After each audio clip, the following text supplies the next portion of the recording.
Rewa finds his wings. Written by Tim Tipene, illustrated by Joe Sapo. Kia ora.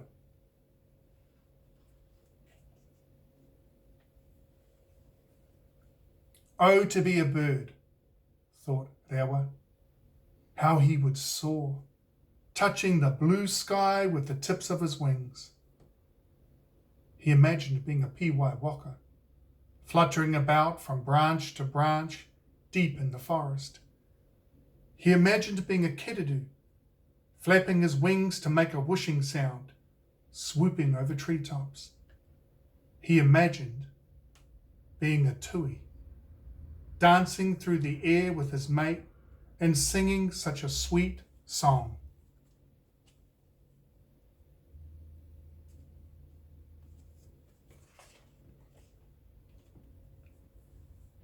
Get back to work, Rewa, yelled his boss. I don't pay you to lie around all day. Rewa sighed and picked himself up. If only he was a bird. Then he wouldn't have to work at a job that he didn't like. As always, Rewa worked until 5 o'clock, then headed home. How was work today? His mum asked. The same, Rewa said. Oh, I wish you were happy, Mum said. I'm all right, Mum, Rewa replied, not wanting her to worry.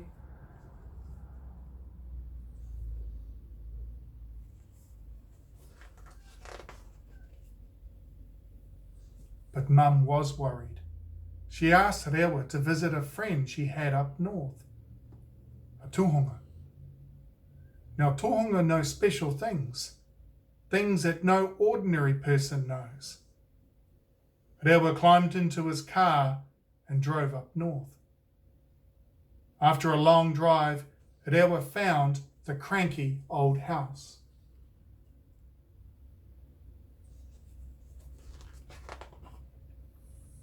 You don't look very happy, the tūhonga said as soon as he saw Rewa. It's my job, Rewa replied. It's not what I want to be doing. What do you want to do? The tūhonga asked. Have you ever changed anyone into a bird? Rewa joked. The tūhonga looked long and hard at him. Not for some time, the tūhonga said. Rewa was shocked. Really? Funny thing though, said the tūhonga. Every person who's become a bird seems to spend most of the time trying to be near people. Rewa didn't care. He collapsed on his knees in front of the tūhonga and pleaded. Please, please change me into a bird, Rewa said.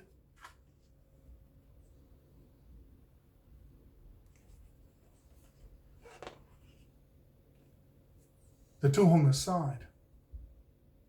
All right, but you mustn't be a bird for too long. Otherwise you'll forget how to be a person and end up being a bird forever.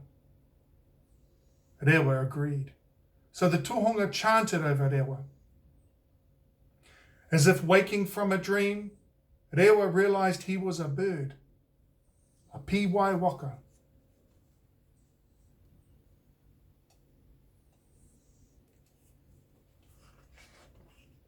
Rewa flew outside and fluttered from branch to branch. He saw the sky and set off to soar high. Rewa flapped his wings hard and left the trees behind. Up and up he went, feeling the air about him. Rewa could see for miles. He could see streams becoming rivers, hills becoming mountains. The higher he flew, the more he could see.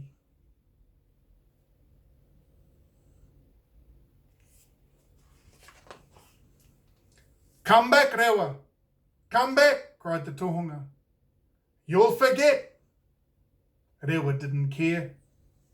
He wanted to see more. You must come back now, Rewa, demanded the tūhonga. Rewa's wings became tired. He wasn't used to flying so high. Exhausted, he gently flapped down to the tohunga and remembered how to be a person.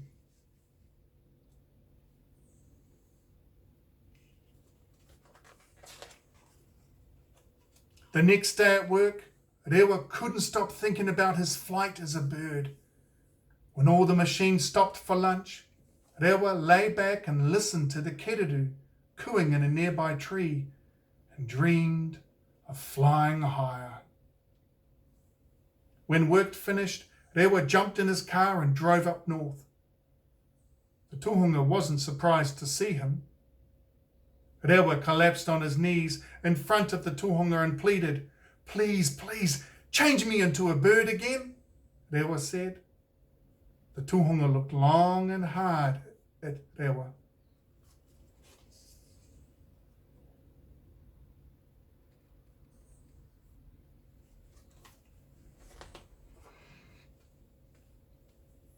"Are you sure this is what you want?" he asked. "Yes." "Please make me a kereru this time," Rewa replied. "All right, but you mustn't be a bird forever," the tohunga said. Rewa agreed, so the tohunga changed Rewa. As if waking from a dream, Rewa realised he was a bird, a kereru.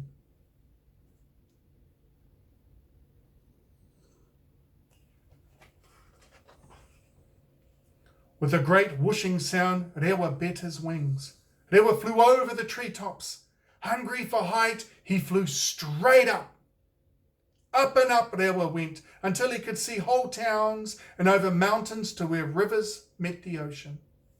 "Come back, Rewa, come back," cried the tohunga. "You'll forget." Rewa didn't care. He wanted to see it all. "You must come back now, Rewa," demanded the tohunga.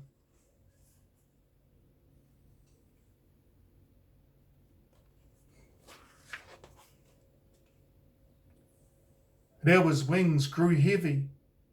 He wasn't used to flying for so long.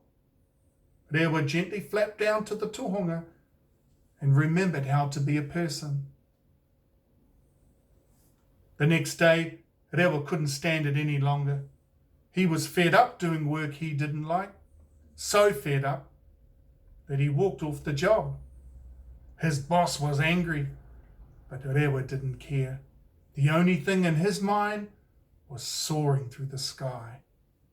Rewa hopped into his car and headed up north.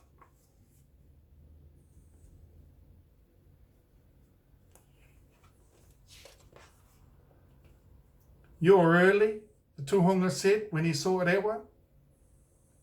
"Please turn me into a bird again," said Rewa. The tohunga took a deep breath and frowned.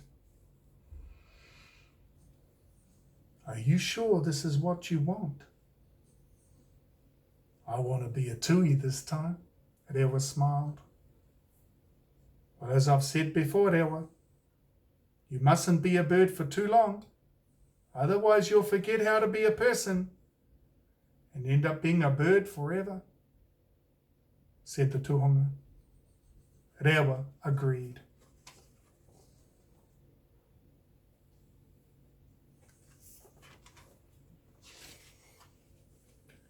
The tohunga stood over Rewa and chanted. Rewa soon woke as a bird, a tui. Rewa danced through the air, singing sweet melodies. He flew high over the treetops. He flew higher to see the mountains behind the hills and where streams became rivers. Rewa flew even higher, seeing towns and over the mountains to where rivers met the ocean. "Come back, Rewa, come back," cried the tohunga.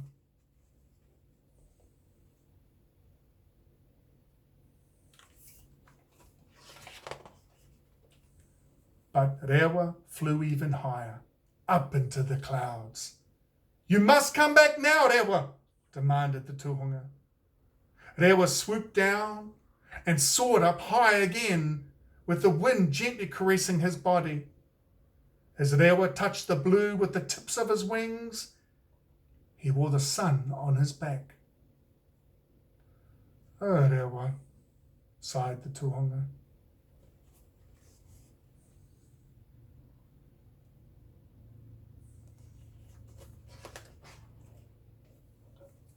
The tui saw the tūhunga below and flew down to be near him.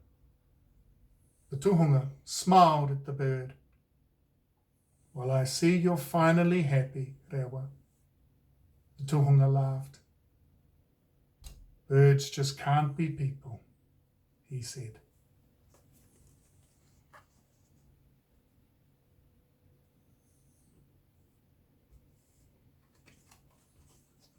And that's Rewa finds his wings. Kia ora.